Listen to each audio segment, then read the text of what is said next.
and we were talking about this before. Like, th- obviously, they did not go after the politicians who were involved with this. Tommy No. Tuberville, remember they called him up on the Oh, phone. yeah. That Loudermilk guy, what was he up to?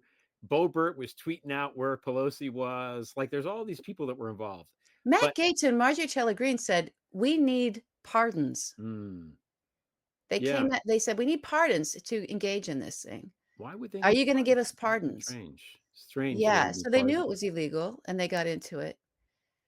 It just, Not I only feel like this is where the leaders how can you have leaders that we can all look for and look to, even within on our own side of the elected in terms of elected officials, when rampant criminality by elected officials, even violent insurrection, delivers no consequences. And I'm sorry, there is one man responsible for the slow walking of that. We got delayed a year. yeah, The J6 committee had to do all of the evidence gathering because the Justice Department wasn't doing it.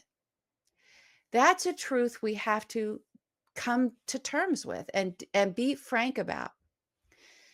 And let me tell you, I just I'm very, very pleased that I went, as I shared with you guys last time we were on air. I had just come from going to that event in New York City where it was a human rights foundation, and mhm, just being having that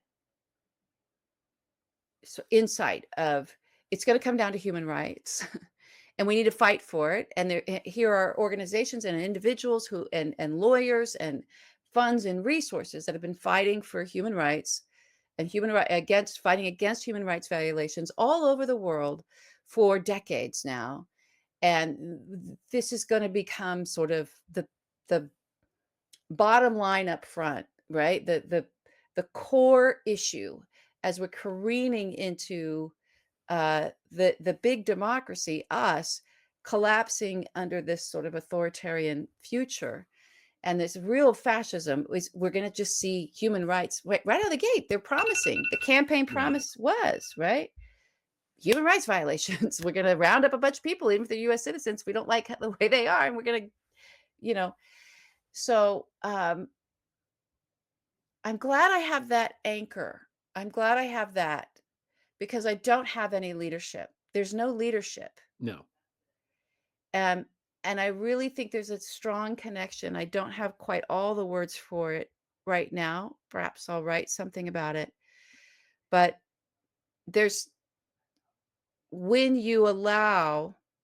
a citizenry and its law enforcement officials are there for that we put them in there and they're there for us, allow insurrectionists, rampant criminals, rapists, yeah, right, to hold in and stay in office. Um, it forces everybody who isn't, but is sharing that space to capitulate to it. yeah. So there's no leadership because there's already this language of, well, we have to work together.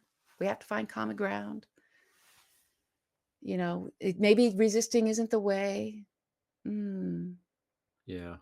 because I they're it in there rubbing shoulders with seditionists.